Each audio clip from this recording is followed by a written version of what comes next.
ഇന്ന് SmackDown episode start ചെയ്തപ്പോൾ United champion Logan പോളിന്റെ സെഗ്മെന്റ് ആണ് നടന്നത്. അപ്പോൾ ഈ സെഗ്മെന്റിൽ ലോഗൻ പോൾ ഒരു വലിയ അനൗൺസ്മെന്റ് നടത്തിയിരുന്നു. അതായത് ഈ സെഗ്മെന്റ് സ്റ്റാർട്ട് ചെയ്ത് റെസൽമേനിയനെ പറ്റിയെല്ലാം സംസാരിച്ച് ലോഗൻ പോൾ മുന്നോട്ട് പോകുന്നതായിട്ടും അതിനുശേഷം ലോഗൻ പോൾ പറയുന്നത് WWE റിംഗിൽ പരസ്യം ചെയ്യുന്ന കാര്യത്തെ പറ്റിയാണ്. നിങ്ങൾ UFC മാച്ചൊക്കെ സ്ഥിരമായി കാണാറുണ്ട് എങ്കിൽ അവരുടെ മാച്ച് നടക്കുന്ന സമയത്ത് റിംഗിൽ ചില കമ്പനികളുടെ പരസ്യങ്ങളെല്ലാം വെച്ചതായിട്ട് കാണാം. അതുപോലെ WWE കൊണ്ടുവരും എന്നാണ് പറഞ്ഞത്. അതിനുശേഷം ലോഗൻ പോളിന്റെ തന്നെ ആ ഒരു എനർജി ഡ്രിങ്കിന്റെ പരസ്യമാണ് ഫസ്റ്റ് ആയിട്ട് കൊടുത്തത്. അതിനുശേഷം ലോഗൻ പോൾ പറയുന്നുണ്ട് ഇത് റെസൽമേനിയ അല്ലെങ്കിൽ റെസൽമേനിയയ്ക്ക് ശേഷം WWE സ്ഥിരമായി ഉണ്ടാകുമെന്ന്. അപ്പോൾ ഇതാണ് ഈ സെഗ്മെന്റ് കൊണ്ട് ഉദ്ദേശിച്ചത്. പിന്നെ യുണൈറ്റഡ് ചാമ്പ്യൻഷിപ്പിന് വേണ്ടിയിട്ടുള്ള ഒരു സ്റ്റോറിയും കാണിച്ചു. അതായത് ഈ സെഗ്മെന്റിന്റെ അവസാനം ലോഗൻ പോളിന്റെ ഫ്രണ്ടായ KSI റിംഗിലേക്ക് വിളിക്കുന്നതായിട്ടും അതേസമയം തന്നെ റാൻഡി ഓർട്ടന്റെ തീം മ്യൂസിക് പ്ലേ ആകും. പക്ഷെ റാൻഡി ഓർട്ടൻ വരില്ല. നമ്മളെല്ലാം വിചാരിച്ചതുപോലെ തന്നെ പെട്ടെന്ന് റിംഗിലേക്ക് കയറി ലോഗൻ പോളിനെ ആർക്കിയോ ചെയ്യാൻ നോക്കിയെങ്കിലും ലോഗൻ പോൾ അത് ബ്ലോക്ക് ചെയ്ത് റിംഗ് വിട്ട് എസ്കേപ്പായി. അടുത്ത സെക്കൻഡിൽ തന്നെ റാൻഡി ഓർട്ടൻ KSIയെ ഒരു ആർക്കിയോ ചെയ്തുകൊണ്ട് ലോഗൻ പോളുമായിട്ടുള്ള സ്റ്റോറി കണ്ടിന്യൂ ചെയ്യുന്നതായിട്ട് കാണിച്ചിരുന്നു. അതിനുശേഷം സ്മാക്ഡൗൺ എപ്പിസോഡിൽ ഒരു ടാഗ് ടീം മാച്ചാണ് നടന്നത്. Randy Orton and Kevin Owens versus Austin Theory and Grayson Waller ഇവർക്കാണ് ഈ മാച്ച് നടന്നത്. അപ്പോൾ ഈ മാച്ച് നോക്കുകയാണെങ്കിൽ നല്ല മാച്ചായിട്ടാണ് തോന്നിയത്. രണ്ടു ടീമും നന്നായി തന്നെ ഈ മാച്ചിൽ പെർഫോമൻസ് ചെയ്തിട്ടുണ്ട്. എന്നാൽ ഈ മാച്ചിന്റെ ക്ലൈമാക്സ് ആണ് എനിക്ക് വളരെയധികം ഇഷ്ടപ്പെട്ടത്. മാച്ചിന്റെ ക്ലൈമാക്സിൽ ഗ്രേസൺ വാലറിനെ കെവിൻ ഓവൻസ് സ്റ്റണ്ണർ ചെയ്തു. അതിനുശേഷം അസ്റ്റൻ തിയറിയെ കെവിൻ ഓവൻസും റാൻഡി ഓർട്ടനും കൂടി ഒരു ആർക്കിയോ ഒരു കോംബോ ഫിനിഷർ പോലെ ചെയ്തിരുന്നു. അതായത് കെവിൻ ഓവൻസ് അസ്റ്റൻ തിയറിയെ ഒരു പോപ്പ് പോലെ റാൻഡി ഓർട്ടന് ഇട്ടു കൊടുത്തു. റാൻഡി ഓർട്ടൻ അങ്ങനെ തന്നെ ആർക്കിയോ അടിച്ചുകൊണ്ട് ഒരു കോംബോ ഫിനിഷർ പോലെ ചെയ്താണ് ഈ മാച്ചിൽ Kevin Owens and Randy Orton ഇവർ വിൻ ചെയ്തിട്ടുള്ളത്. അപ്പോൾ റാൻഡിയുടെ കഴിഞ്ഞ ആഴ്ചയിലത്തെ ആർക്കിയും വേറെ ലെവലായിട്ടുണ്ട്. ഈ ആഴ്ച ചെയ്ത രണ്ട് ആർക്കിയും വേറെ ലെവലായിട്ടുണ്ട്. ഈ മത്സരത്തിന് ശേഷം സെലിബ്രേറ്റ് ചെയ്യാൻ നിന്ന കെവിൻ ഓവൻസിനെയും റാൻഡി ഓർട്ടനെയും ലോഗൻ പോൾ റിംഗിൽ കയറി അറ്റാക്ക് ചെയ്ത് ലോഗൻ പോളിന്റെ സ്റ്റൈലിൽ സ്നക്കിൾസ് വെച്ച് അറ്റാക്ക് ചെയ്യാൻ വേണ്ടി നോക്കി. എന്നാൽ റാൻഡി ഓർട്ടൻ അത് തിരികെ വാങ്ങിക്കൊണ്ട് ലോഗൻ പോളിനെ അറ്റാക്ക് ചെയ്യാൻ പോകുന്ന സമയം അത് നേരെ കെവിൻ ഓവൻസിന്റെ മുഖത്തേക്ക് പോകുന്നതായിട്ടും ഇവർക്ക് തമ്മിൽ ഒരു ചെറിയ മിസ്അണ്ടർസ്റ്റാൻഡിങ് വരുന്നതായിട്ടും കാണിച്ചിരുന്നു. അതായത് റെസൽമേനിയയിൽ ഇവർക്ക് ട്രിപ്പിൾ ത്രെഡ് മാച്ചാണ് WWE പ്ലാൻ ചെയ്യുന്നത്, അല്ലെങ്കിൽ ലാഡർ മാച്ച്. അതുകൊണ്ടാണ് കെവിൻ ഓവൻസിനെയും ഇപ്പോൾ ഇതിൽ ഉൾപ്പെടുത്തിക്കൊണ്ട് മുന്നോട്ട് കൊണ്ടുപോകുന്നത്. അപ്പോൾ ഈ മാച്ചും ഈ സെഗ്മെന്റൊക്കെ നന്നായിട്ടുണ്ട്. ട്രിപ്പിൾ ത്രെഡ് മാച്ച് ആണെങ്കിലും വേറെ ലെവലായിരിക്കും. ഇനി സ്മാക്ഡൗണിൽ നടന്ന മറ്റു കാര്യങ്ങൾ നോക്കുന്നതിനേക്കാൾ മുൻപായിട്ട് WWE റോ സ്മാക്ഡൗൺ എപ്പിസോഡുകളുടെ സമയം വീണ്ടും മാറിയിട്ടുണ്ട്. അത് പറഞ്ഞിട്ടില്ല എങ്കിൽ പലരും അത് ശ്രദ്ധിക്കാൻ ചാൻസ് ഇല്ല. അതുകൊണ്ടാണ് റിവ്യൂല് തന്നെ പറയുന്നത്. WWE റോ സ്മാക്ഡൗൺ ഇപ്പോൾ നമ്മൾ 6:30 കാണുന്നത്. ചൊവ്വാഴ്ച മുതൽ, അതായത് അടുത്ത റോ എപ്പിസോഡ് മുതൽ പഴയതുപോലെ 5:30 WWE റോ സ്മാക്ഡൗൺ എപ്പിസോഡുകൾ നമ്മൾക്ക് കാണാൻ സാധിക്കുക. അപ്പോൾ അത് മറക്കാതിരിക്കുക. പിന്നീട് സ്മാക്ഡൗൺ എപ്പിസോഡിൽ ബോബി ലാഷ്ലി വേഴ്സസ് കെരിയൻ ക്രോസ് ഇവർക്കൊരു സിംഗിൾസ് മാച്ച് നടന്നിരുന്നു. അതുപോലെ തന്നെ രണ്ട് ടീമിലെ റെസ്ലേഴ്സും റിംഗ് സൈഡിൽ വരാൻ പാടില്ല എന്ന് പറഞ്ഞാണ് ഈ മാച്ച് നടത്തിയത്. അപ്പോൾ ഈ മാച്ച് അത്യാവശ്യം നന്നായി തന്നെയാണ് മുന്നോട്ട് പോയത്. രണ്ടുപേരുടെയും പെർഫോമൻസ് നന്നായിട്ടുണ്ട്. മാച്ചിൽ റിംഗിന് പുറത്ത് പോയി ഫൈറ്റ് ചെയ്യുന്നതായിട്ടെല്ലാം കാണിച്ചിരുന്നു. അപ്പോൾ ഈ മാച്ച് എങ്ങനെയൊക്കെ മുന്നോട്ട് പോയാലും ബോബി ലാഷ്ലി വിൻ ചെയ്യാൻ പോകുന്ന സമയത്ത് AOP ടീം വരും എന്ന് നമ്മൾക്ക് എല്ലാവർക്കും അറിയാം. അപ്പോൾ അത് തന്നെയാണ് സംഭവിച്ചത്. ലാഷ്ലി വിൻ ചെയ്യാൻ പോകുന്ന സമയത്ത് AOP വന്നുകൊണ്ട് ബോബി ലാഷ്ലിനെ അറ്റാക്ക് ചെയ്തു. ശേഷം സ്ട്രീറ്റ് പ്രോഫിറ്റ്സ് വന്ന് AOP ടീമിനെയും കെരിയൻ ക്രോസിനെയെല്ലാം അറ്റാക്ക് ചെയ്ത് ലാഷ്ലി ടീം ലീഡ് ചെയ്ത് നിൽക്കുന്നതായിട്ടും, എന്നാൽ സ്കാർലറ്റ് ഇടപെട്ടുകൊണ്ട് ലാഷ്ലിയെ ഡിസ്റ്റർബ് ചെയ്യാൻ തുടങ്ങുമ്പോൾ B-Fab വന്നുകൊണ്ട് സ്കാർലറ്റിനെയും അറ്റാക്ക് ചെയ്ത് അവർ റിംഗിൽ നിന്നും പോകും. അവസാനം വീണ്ടും AOP ടീം ബോബി ലാഷ്ലിയെ ഭയങ്കരമായി അറ്റാക്ക് ചെയ്ത് കെരിയൻ ക്രോസ് ബോബി ലാഷ്ലിക്ക് ഒരു ഫിനിഷർ കൊടുത്ത് ഇവരാണ് ഈ സെഗ്മെന്റിന്റെ അവസാനം ലീഡ് ചെയ്തത്.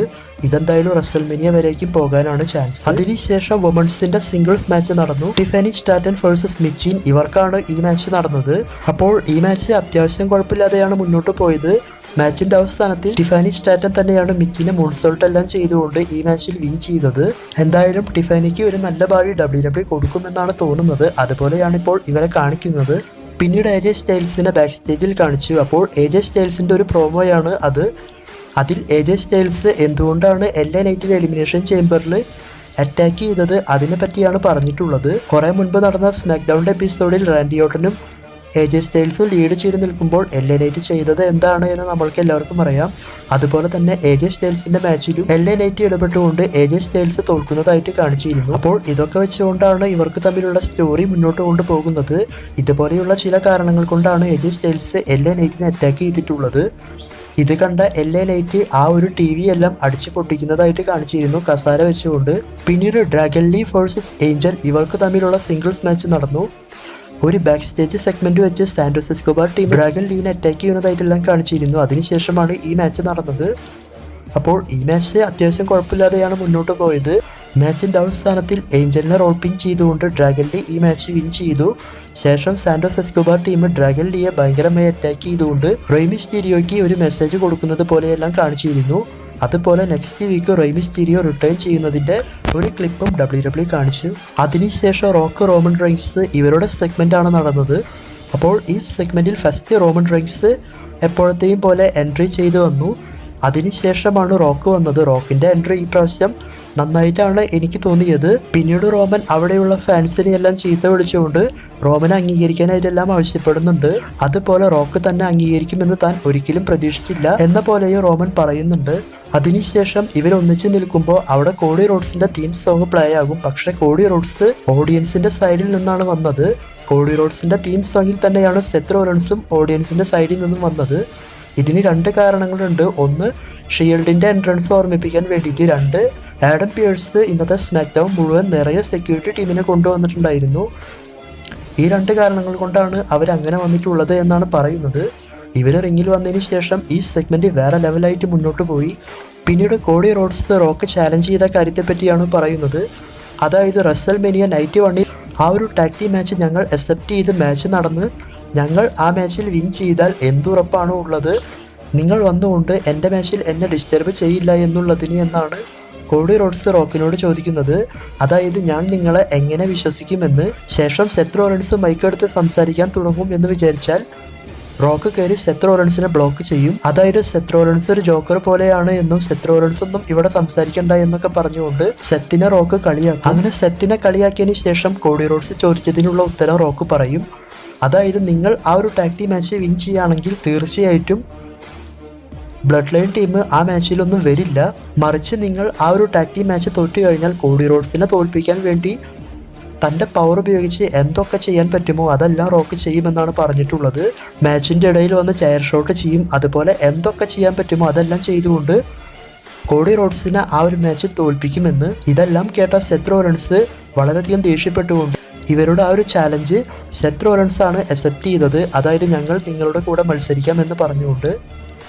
ശേഷം റോക്ക് പറയുന്നുണ്ട്, ഈ മാച്ചിൽ കോഡി റോഡ്സ് തോറ്റു പോവുകയാണെങ്കിൽ, അതായത് റോമനുമായിട്ടുള്ള മാച്ചിൽ തോറ്റു പോവുകയാണെങ്കിൽ ഇനി ഒരിക്കലും റോമന്റെ കൂടെ ഒരു ചാമ്പ്യൻഷിപ്പ് മാച്ച് കോഡി റോഡ്സിന് കിട്ടില്ല എന്ന് റോക്ക് പറയുന്നുണ്ട്. അപ്പോൾ ഈ മാച്ചിൽ എങ്ങനെയെങ്കിലും കോഡി റോഡ്സിനെ തോൽപ്പിച്ചുകൊണ്ട് റോമനെ തന്നെ സ്റ്റിൽ ചാമ്പ്യൻ ആക്കാനാണ് റോക്ക് പറഞ്ഞിട്ടുള്ള ഈ പ്ലാൻ, അല്ലെങ്കിൽ ഈ സെഗ്മെന്റ് വെച്ച് നമ്മൾക്ക് മനസ്സിലാക്കാൻ സാധിക്കുന്നത്. പിന്നീട് ഈ സെഗ്മെന്റിന്റെ അവസാനത്തിൽ കോഡി റോഡ്സിനെ ദേഷ്യം പിടിപ്പിക്കുന്നത് പോലെ കോഡി റോഡ്സിന്റെ ഫാമിലിയെ പറ്റി സംസാരിക്കാൻ തുടങ്ങും റോക്ക്. അതും കോഡി റോഡ്സിന്റെ ബ്രദറിനെ എല്ലാം പറ്റി പറഞ്ഞുകൊണ്ട്. അതായത് കോഡി റോഡ്സിന്റെ ബ്രദർ ഇപ്പോൾ ഇവിടെ ഇല്ല എങ്കിലും ഭാവിയിൽ WWE ഹോൾ ഓഫ് ഫെയിമർ ആണ്. അതുപോലെ കോഡി റോഡ്സിന്റെ ഫാമിലിയിലുള്ള എല്ലാവർക്കും ഒരേ സ്ഥാനമുണ്ട്. പക്ഷെ കോഡി റോഡ്സ് മാത്രം അവസാനം ജനിച്ചത് കോഡി റോഡ്സ് ഒന്നിനും യോഗ്യതയില്ലാത്ത ആളാണ് എന്ന് എല്ലാവർക്കും അറിയാം. അതുകൊണ്ടാണ് കോഡി റോഡ്സ് അവസാനം ജനിച്ചത്. ഇത്തരത്തിലെല്ലാം പറഞ്ഞ് കളിയാക്കുന്നുണ്ട്. ഇതിനേക്കാൾ മുകളിലാണ് പറഞ്ഞത്. പക്ഷെ ഞാൻ ഇങ്ങനെ പറഞ്ഞതെന്ന് മാത്രം. പിന്നീട് കോഡി റോഡ്സ് ചാമ്പ്യൻഷിപ്പ് തോൽക്കുമെന്നും കോഡി റോഡ്സ് ഒന്നുമില്ലാതെ താഴോട്ട് തന്നെ പോകും എന്ന ലെവലിലൊക്കെയാണ് റോക്ക് പറഞ്ഞത്. ഇത് കേട്ട കോഡി റോഡ്സ് ഒന്നും മിണ്ടാതെ റോക്കിന്റെ മുഖത്ത് പ്രസ് മീറ്റിൽ സംഭവിച്ചതിന് റിപ്ലൈ കൊടുക്കുന്നത് പോലെ റോക്കിന്റെ മുഖത്ത് കോഡി റോഡ്സ് അടിക്കുന്നതായിട്ടും അതിനുശേഷം എൻഡ് കാർഡ് കാണിച്ചുകൊണ്ട് സ്മാക്ക് ഡൗൺ അവസാനിപ്പിച്ചു. അപ്പോൾ ഇത് വെറും സ്റ്റാർട്ടിങ് മാത്രമാണ്. നെക്സ്റ്റ് വീക്കും ഇവരുടെ സ്റ്റോറി വേറെ ലെവലായിട്ട് പോകും. എന്തായാലും ഇപ്പോൾ അടിപൊളിയായിട്ടാണ് ഈ ഫ്യൂഡ് WWE കൊണ്ടുപോകുന്നത്. അതുപോലെ ഇവരുടെ ടാഗ് ടീം മാച്ചിനും കോഡി റോഡ്സിൻ്റെ മാച്ചിനെല്ലാം ഇപ്പോൾ ഭയങ്കരമായി ഹൈപ്പ് ഏറിയിട്ടുണ്ട്. എന്തായാലും നമുക്ക് നോക്കാം. സ്മാക്ക് ഡൗണിനെ പറ്റി നിങ്ങളുടെ അഭിപ്രായം കമൻറ്റ് ചെയ്യുക. എൻ്റെ അഭിപ്രായത്തിൽ അടിപൊളി ഷോ ആയിരുന്നു. ലാസ്റ്റ് സെഗ്മെൻറ്റ് ഒരു രക്ഷയുണ്ടായിരുന്നില്ല.